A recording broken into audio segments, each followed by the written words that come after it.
Bom dia, queridos amigos. Agradecidos a Deus por mais uma oportunidade de estudo e reflexão.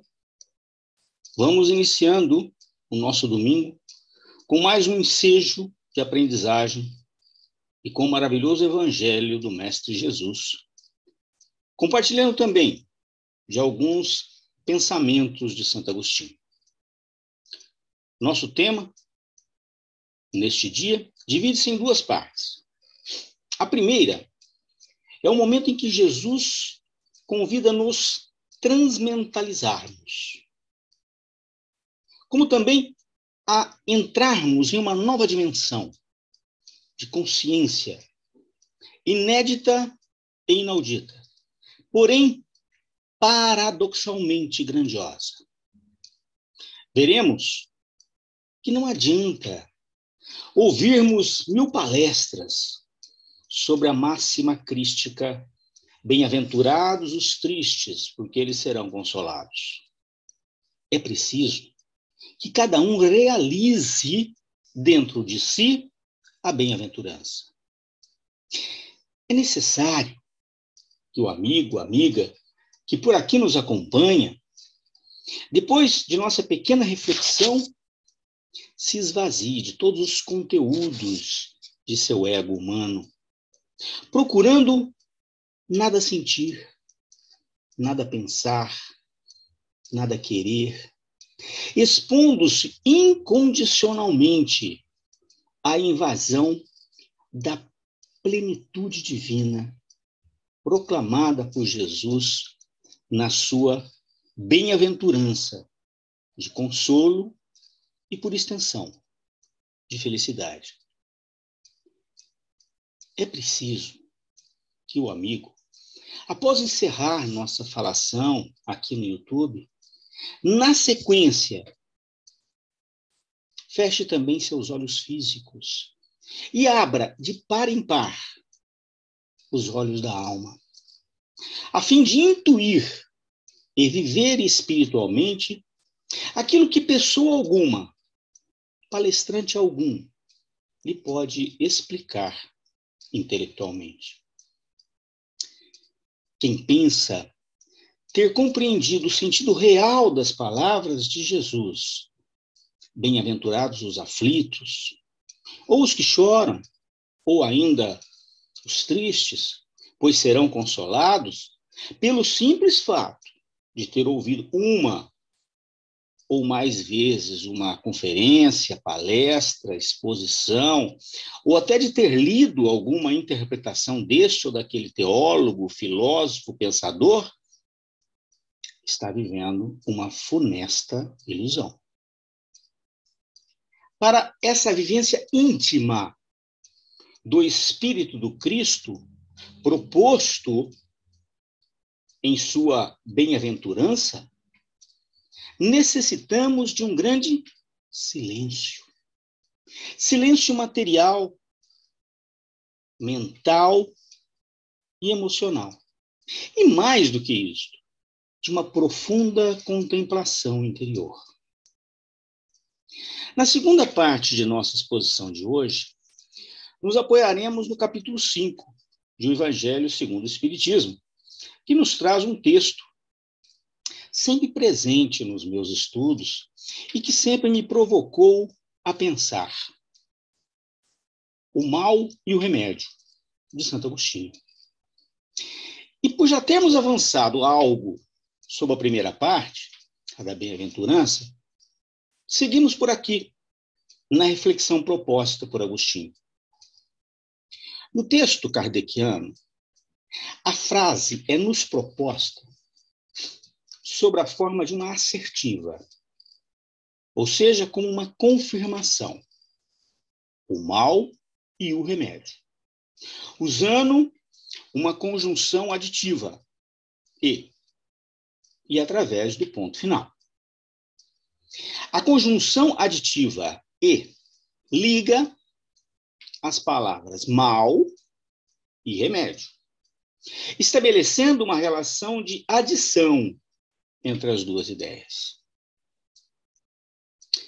Porém, seguindo a proposta de estudo do processo de interiorização proposto por Santo Agostinho, autor espiritual da mensagem, para que o homem pudesse chegar ao verdadeiro conhecimento, resolvi adotar um método socrático para abordar o tema. Ou seja, transformar a assertiva em uma pergunta de investigação filosófica, procurando ampliar o processo de reflexão e descoberta de nossos próprios valores através da mensagem agostiniana. Ou seja, o tema passa a ser, então, uma pergunta. O mal é o remédio? Ponto de interrogação. A simples aposição do ponto de interrogação à frase já nos leva a refletir sobre o quanto ainda vamos precisar do mal como remédio. Cumpre lembrar que, para efeito da nossa exposição aqui, nesta manhã de domingo, tratarei o mal como sinônimo da dor. Pois, tendo em vista que, para Santo Agostinho, o mal não tem realidade metafísica. Todo o mal não é mais que a ausência do bem, a ausência da obra divina. Ou, para sermos mais precisos, o mal não é algo que foi criado, não é algo físico. O mal é o não ser. Posto essa ressalva, continuemos a reflexão proposta. Não gosto de sofrer e acredito que você que me ouve tem a mesma opinião do que eu. Salvo casos patológicos, o sofrimento não é uma escolha pessoal, mas uma imposição que se apresenta para nos auxiliar a corrigir as nossas imperfeições. Mas até quando vamos precisar sofrer? Joana de Ângeles, no livro O Despertar do Espírito, nos ensina que a maturidade psicológica é um processo de experiências ingratas e felizes. Explica ainda que o ser emocionalmente estável não se exalta diante do sucesso e nem se deprime diante do fracasso. Então, qual seria a função do sofrimento nisto tudo?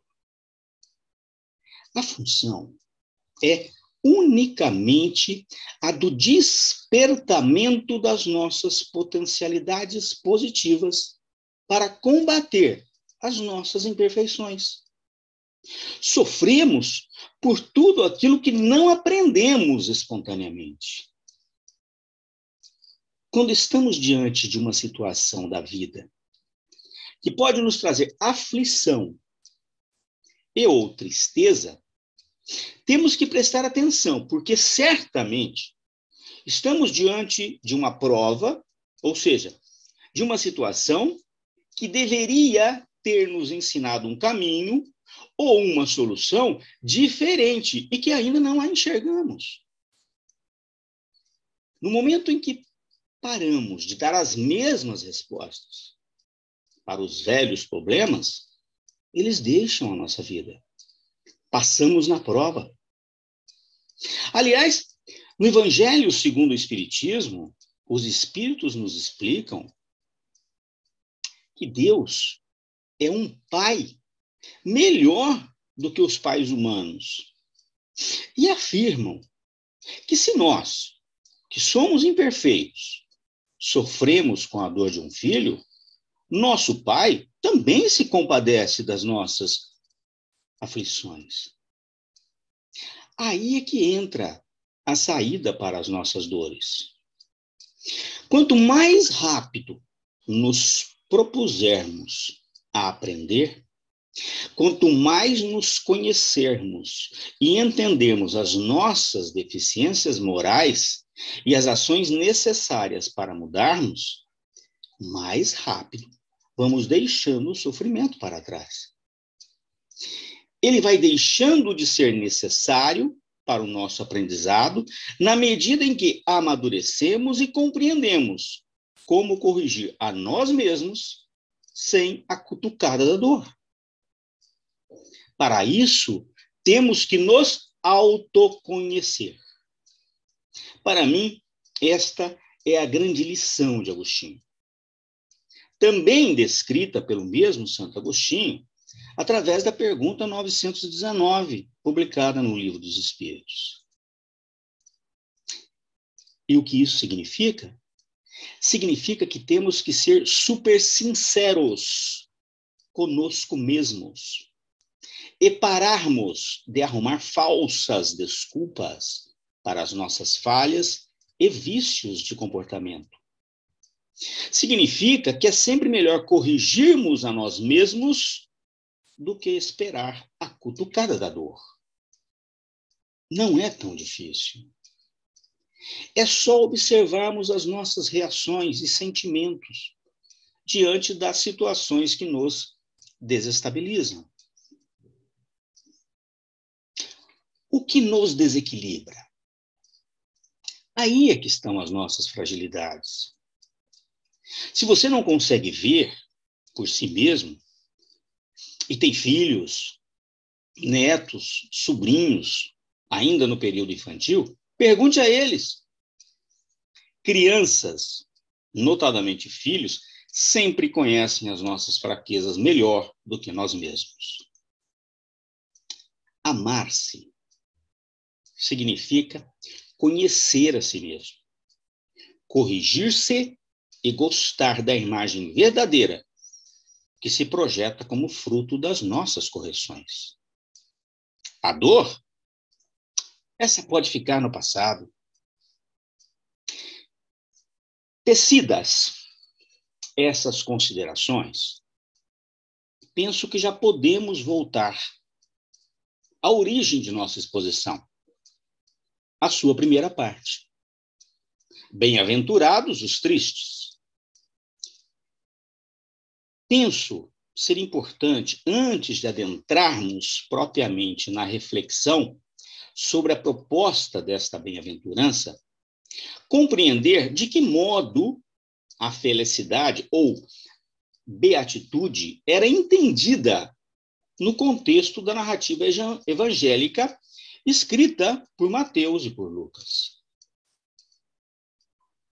A palavra grega que foi usada no texto original, Makarie, escreve-se Makarioi e fala-se Makarie, que quer dizer felizes, bem-aventurados, tem relação com a palavra hebraica ashrei, a qual indica um estado de movimento, uma marcha. Portanto, a felicidade ou bem-aventurança expressa no Sermão do Cristo não reflete a percepção de estado de contentamento inerte ou impassível. A bem-aventurança cantada por Jesus em sua poesia espiritual é um dinâmico esforço contínuo da alma em busca do reino dos céus. É como se Jesus estivesse nos motivando com a palavra avante, siga em frente. Jesus pronunciou a palavra ashrei por ser familiar ao povo judeu, que a usava frequentemente em orações. Como Jesus afirmou, não vim destruir a lei. Ele deixa claro que não lhes ensinava algo novo, e seu código ético provinha ou seria a continuação da tradição encontrada na Torá. Feita essa consideração, prossigamos na reflexão das palavras do Cristo, explicando por que mais à frente eu estarei usando a expressão avante os aflitos, no sentido de caminhada. Jesus nos disse: deixo-vos a paz, Dou-vos a minha paz, para que a minha alegria esteja em vós, e para que seja perfeita a vossa alegria. E Jesus ainda acrescentou: e que ninguém mais tire de vós a vossa alegria. Não nos parece estranho que Jesus tenha proclamado felizes os tristes? Cada dia mais me convenço de que essa tristeza, ou melhor chamando, esse luto, se refere ao nosso próprio ego. Como assim? Já estudamos na doutrina espírita, e é linguagem geral entre vários mestres espirituais, que algo no homem deve morrer para algo possa nascer. Paulo de Tarso afirma que ele, ou seja, seu ego, morre todos os dias, para que seu eu, ou seja, o seu Cristo interno, possa nascer e viver. E o próprio Cristo nos disse: se o grão de trigo não morrer, ficará estéril, mas se morrer, produzirá muito fruto. Morte e vida são dois polos sobre os quais gira nossa humanidade, ou melhor dizendo, nossa experiência terrena. Nosso eu, com todas as provas e expiações pelas quais temos que passar para o nosso próprio bem e nossa evolução, se debate entre a fé, cega ou raciocinada, e a sua existência, ou a continuidade da existência do eu, após a passagem da vida material. Se nosso eu, convidado a morrer, tivesse a certeza, fé, de que ele não vai morrer realmente, mas mudar de vida e de vivência, não se entristeceria com essas quase mortes, que chamamos de aflição, que acontecem diariamente. A cada sofrimento, dor, aflição, que é acometido o nosso ego, a tristeza se apossa e ficamos tristes. Choramos, nos vestimos de luto por aquele motivo ou por aquele momento. E Jesus, o Mestre, carinhosamente convida esse nosso idolatrado ego, eu, a morrer, para que possamos acessar cada dia mais nosso substrato metafísico, nossa verdadeira verdade. Agostinho, ainda encarnado, não fica a divagar sobre como encontrar a felicidade. Agostinho é muito claro e direto no livro 10 do seu livro Confissões, quando nos diz em sua oração a Deus. Diz assim Santo Agostinho: longe de mim, Senhor, longe do coração do teu servo, que se confessa diante de ti, longe o pensamento de que uma alegria qualquer possa torná-lo feliz. Há uma alegria que não é concedida aos ímpios, mas àqueles que te servem por puro amor. Essa alegria és tu mesmo. E esta é a felicidade. Alegrar-nos em ti, de ti e por ti. É esta a felicidade e não outra. Quem acredita que exista outra felicidade persegue uma alegria que não é a verdadeira. Contudo, a sua vontade não se afasta de certa imagem de alegria. Está lá no livro Confissões, de Santo Agostinho. Dita esta pequena oração de Agostinho, continuemos com nossa reflexão. Nossa consciência traz gravada a verdade. Quanto mais nos aproximamos da consciência reta e sincera de estarmos na verdade, mais nos sentimos profundamente alegres, calmos e felizes. Embora externamente possam acontecer coisas, perdas, pandemias que nos entristeçam. Paralelamente, ao permanecermos desconectados do íntimo de nossa consciência, sabemos que não estamos com a verdade e nos sentimos tristes, aflitos e em sofrimento. Ainda que externamente busquemos inúmeras distrações com toda espécie de alegrias que a vida terrena pode nos proporcionar. Conforme avançamos em acessar Deus, presente em nossa consciência, percebemos, enlutados, que nossas alegrias antigas eram algo profano e triste, de fato. E que a percepção que tínhamos de tristeza, enviesada pelos olhos da carne, tem agora um discreto sabor de alegria.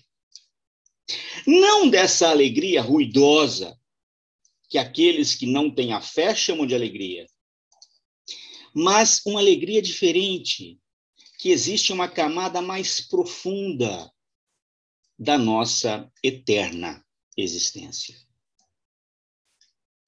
Enquanto o homem não descobrir a beleza da vida espiritual, tem que iludir a sua fome e sede de felicidade com essas horrorosas alegrias da vida material. Uma gotinha dessa felicidade anônima que reside em nosso eu divino vale mais do que toneladas do bagaço profano que chamamos de gozo e prazer. Quanto mais triste o homem é internamente pela ausência de harmonia espiritual, tanto mais necessita ele de alegrias externas, geralmente ruidosas e violentas. Esse homem encarnado não tolera e não busca estar a sós consigo mesmo e procura companhia por toda parte. E quando não a pode ter em forma de pessoas, canaliza para dentro de sua insuportável solidão maneiras de negar seu materialismo. Este homem, assim, recorre a buscar a alegria ou a felicidade nos ruídos da rua,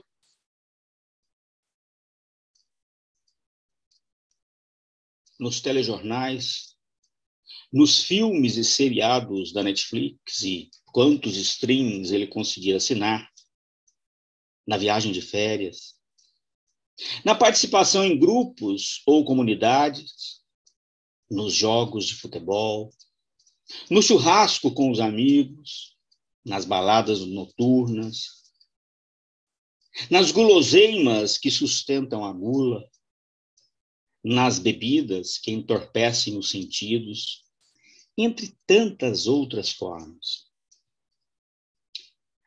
A alegria ou o gozo, sem base na felicidade interior, sofre um mal intrínseco. Necessita de estímulo cada vez mais forte, mais invasivo, para serem sentidos e gozados. Poderíamos tecer inúmeras considerações a partir desta nossa constatação. Poderíamos, a partir daqui, discorrer sobre a crueldade, o egoísmo, a insegurança, a inveja, ou até mesmo entendermos por que aquele homem, tomado pela corrupção, precisava amealhar tantos bilhões, muito além do que seria necessário para ele viver e ou as suas próximas 2 ou 3 gerações. Poderíamos também, a partir desse ponto, discorrer sobre o feminicídio, o preconceito e a banalização da vida, através da criminalidade que extirpa crianças através dos crimes. Sem necessitarmos de maior intelecção, poderíamos até discorrer sobre o porquê degradamos o nosso planeta Terra, colocando em risco o futuro de nossos filhos e netos. Mas a necessidade deste homem em buscar estímulos cada vez mais fortes, mais invasivos, para serem sentidos e gozados, vai ainda mais além. Alguns necessitam ir mais longe e recorrem a entorpecentes, maconha, cocaína, morfina, crack, anfetaminas, para camuflarem por algum tempo a sensação da sua triste solidão, ou da sensação de distanciamento que ele se encontra de Deus. E, por fim, a possibilidade de ser feliz, entre aspas, ser consolado, gozar, fica tão embotada que acaba em total incapacidade de se alegrar. A própria felicidade, materialmente intensificada, produz, por fim, a incapacidade de alegrar-se. O gozo e o consolo, paradoxalmente vivenciados dessa forma, provocam a atrofia da felicidade. E então, aquele feliz aos olhos de tantos, mas infeliz, gozador da essência da vida, está pronto para os consultórios de psicanálise, para os centros de reabilitação, para os hospitais psiquiátricos, para as prisões ou para o cemitério. Ou então ainda, para viver um inferno em plena vida. Toda a física da vida acaba em fastio se não se buscar um fundo de metafísica, como já era proposto por Aristóteles. Bem, queridos amigos, estou gravando esta nossa reflexão em 2 momentos distintos. Então, não sei quando você estará assistindo a este vídeo.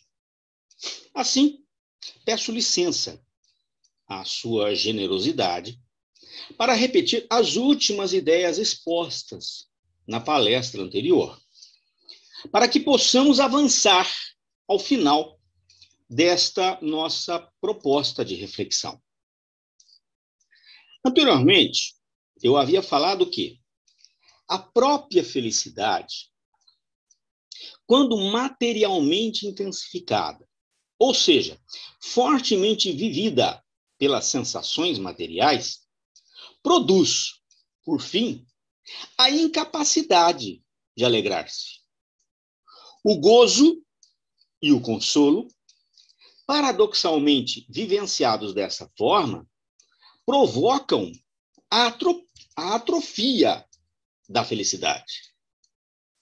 E então, aquele homem encarnado, feliz aos olhos de tantas pessoas que o admiram e o seguem, mas infeliz gozador da essência divina da vida, está pronto para os consultórios de psicoterapia e psicanálise, para as palestras e livros de autoajuda, para os centros de reabilitação e reformatórios de maneira geral, para as alas psiquiátricas dos hospitais, ou mesmo para hospitais psiquiátricos, para as prisões, ou para o cemitério. Ou então, ainda, para viver um inferno em plena vida. Continuemos, então. Toda a vida, ou toda a física da vida, acaba em fastio, se não se buscar um fundo de metafísica, como já era proposto por Aristóteles. Mas quando o homem acerta em descobrir a bela aventurança da tristeza, ele renuncia espontaneamente a essas horrorosas alegrias da vida sem Deus. É quando esse homem satura de espiritualidade todas as suas materialidades. E acontece uma transformação que nos parece mágica, mas tão esperada por Deus e tão apregoada por Jesus Cristo. Transformamos em oásis de vida abundante o nosso velho deserto morto que pensávamos existir aí, a felicidade.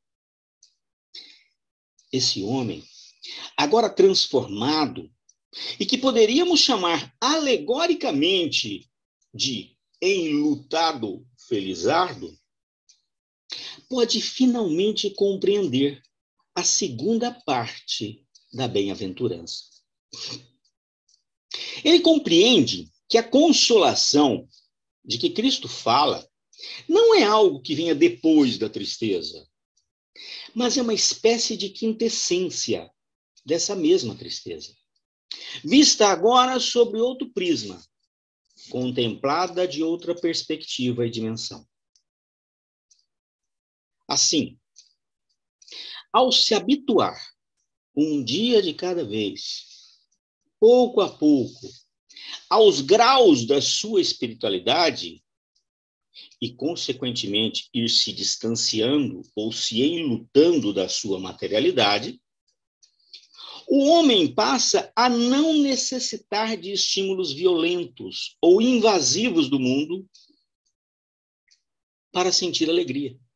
Porque sua alegria, cada dia mais, passa a não vir de fora, mas sim de dentro. E o homem passa a encontrar alegria, felicidade, consolação em pequeninas coisas.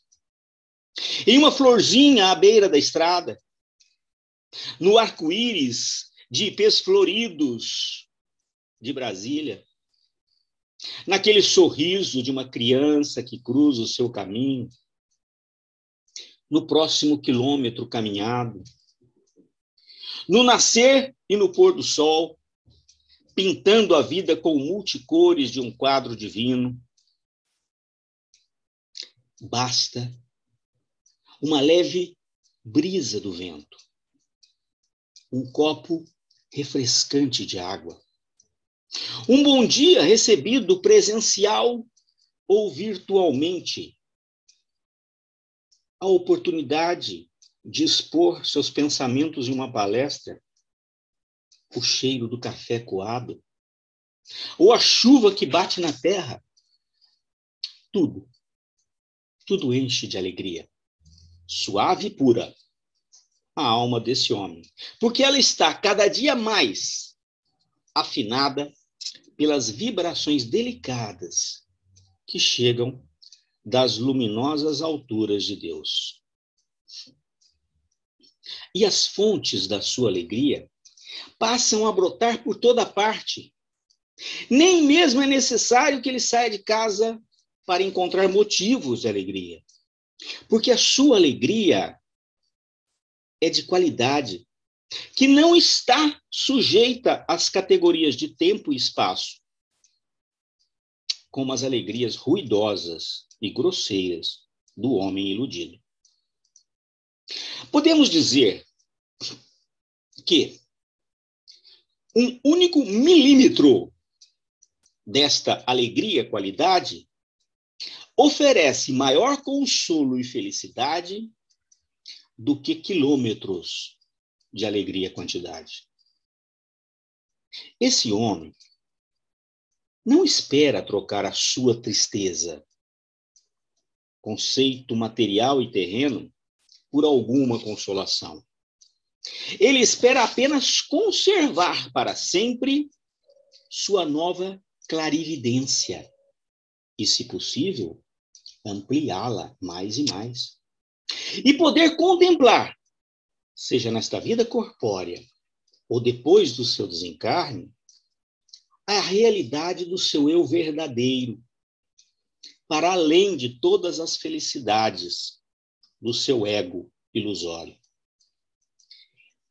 Então, o bem-aventurado aflito homem compreende finalmente que a felicidade não é algo que ele, homem, recebe de fora, mas que é ele mesmo essa felicidade.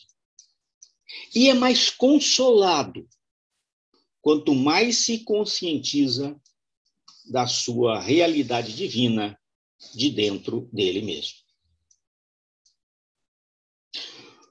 O milionário homem, consolado da felicidade interior, não necessita mais correr freneticamente no encalço das pequenas moedas dos gozos externos, que os materialistas chamam de felicidade. E ele pode abrir mão desses pobres prazeres. E pode ter certeza que, aos olhos dos sonhadores de sonhos, dos caçadores de sombras, dos falsos profetas, dos pregadores do Apocalipse, daqueles que ainda não conseguem partilhar dessa maravilhosa experiência, ele passa a ser considerado como alguém, no mínimo, triste. E assim, julga-se como triste, e são retratados pela arte, pessoas como Gandhi, Irmã Dulce, Madre Teresa de Calcutá, Santa Teresa de Ávila, entre tantos outros. Você acha mesmo que todos eles eram tristes? Ou que sofriam pela aflição? Quem goza de uma felicidade profunda pode prescindir de gozos artificiais. Nossos mestres fascinantes, citados acima, entre tantos outros, como Chico Xavier, Divaldo, etc., descobriram que a verdadeira felicidade está numa outra dimensão, ignorada ainda pelos pobres gozadores. E todos, conforme citamos há pouco, foram mortais / imortais, como nós. Por isso, brincando com as palavras, procurando a quintessência das palavras do Cristo, bem-aventurados os aflitos, penso que podemos dizer que a vida do homem espiritual é uma bela tristeza. Ao passo que a vida do homem materialista é uma pavorosa alegria. Quando o homem chega a este nível de autoconhecimento, ele prefere a sua bela tristeza à pavorosa alegria do materialista, que ele compreende perfeitamente, porque ele também já passou por esse estágio infeliz. Ao passo que o homem materialista não compreende a felicidade praticamente anônima daquele que se iniciou na caminhada rumo ao homem espiritual, porque ele nunca passou por essa experiência. Assim, o homem espiritual pode seguir avante. Avante os aflitos e tenha a certeza de ser consolado. Quando plenamente realizado no Cristo, esse mesmo homem espiritual, mesmo antes de morrer fisicamente, pode até repetir as palavras do Cristo às vésperas de sua morte. Dou-vos a paz, deixo-vos a minha paz, para que a minha alegria esteja em vós e seja perfeita a vossa alegria.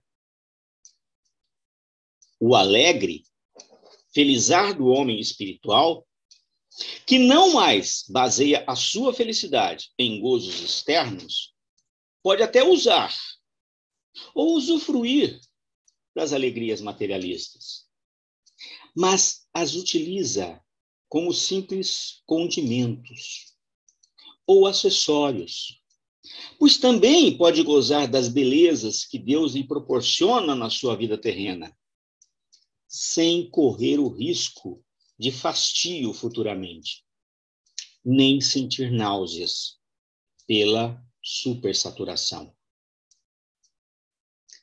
Ao chegarmos nesse ponto, podemos parecer tristes aos olhos dos inexperientes, mas certamente seremos felizes, consolados por dentro de nós mesmos. Ao chegarmos a esse ponto de nossa reflexão, podemos ainda constatar que, geralmente, os homens mais felizes são ignorados. São ignorados pela humanidade que escreve e lê livros. São ignorados por aquele que fala do alto dos púlpitos, tribunas, comícios, carreatas. São ignorados por aqueles que se degeneram em mundo de curtição, onde o like torna-se o analgésico do presente. O homem espiritualmente feliz não é foco do Instagram. E é verdadeiramente ignorado pela humanidade que procura salvar o gênero humano pela política. O que poderíamos, então, chamar de milionários da felicidade espiritual são, quase sempre, grandes anônimos da história. Vendedores de sonhos, para utilizarmos o personagem criado por Augusto Cury. São mesmos os chamados não existentes.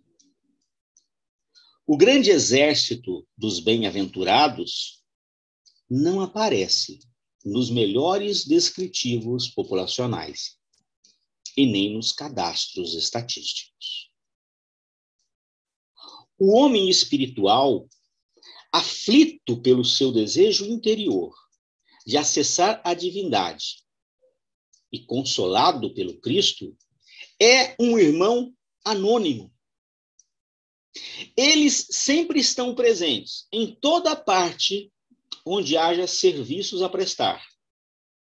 Mas ninguém lhes percebe a presença, porque sempre desaparecem por detrás das suas obras.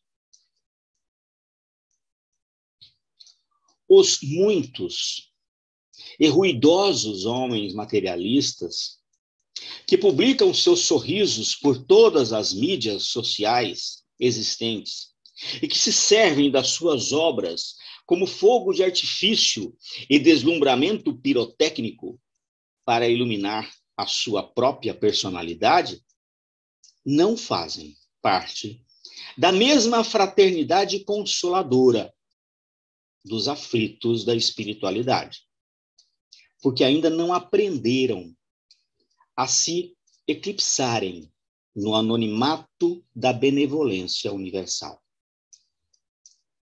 Bem-aventurados os aflitos, verdadeiros redentores da humanidade, que são tão felizes no cumprimento de sua missão que nunca esperam pelos aplausos das plateias ou pelos likes da sua ação. Eles desaparecem por detrás dos bastidores do esquecimento, no momento contíguo ao término de suas tarefas. Ah, queridos amigos, como os aflitos pela evolução espiritual são indiferentes a vivas ou a vaias, a aplausos ou a apupos, a louvores ou a vitupérios.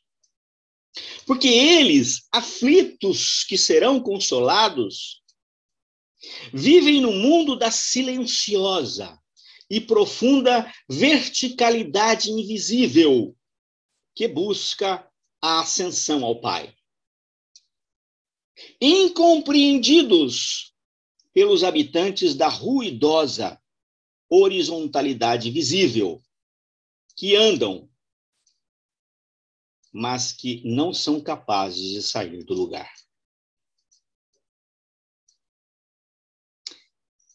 E para encerrarmos, assim fala o poeta: o desânimo é falta de ação. Afirma Lacordaire no Evangelho estudado. E não há consolação se não tiveres coragem de ser consolado. Nas batalhas de nossa vida, todos temos oportunidades de provar a fé fortalecida e de nos livrarmos dos embates. Eis o mais precioso remédio que se pode conceber. Para toda dor, todo sofrimento, aquele que crê procura fortalecer o seu próprio entendimento. Busca na própria razão o motivo da tua dor. Encontra em ti mesmo o motivo da aflição e não permitas o avanço do desamor. Pois nas novas moradas, no páramo celeste, de candura divina, aguardam nossos benfeitores e Jesus nosso Mestre, com todos que se livraram do próprio mal. O mal e o remédio, disse Santo Agostinho. E eu brinco com as palavras, pois é o mesmo que a rosa e o espinho. Bem-aventurados os que estão em aflição, sejam por causas atuais ou mesmo antigas.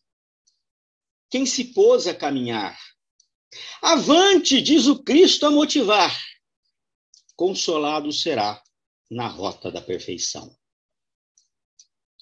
Um excelente dia a todos.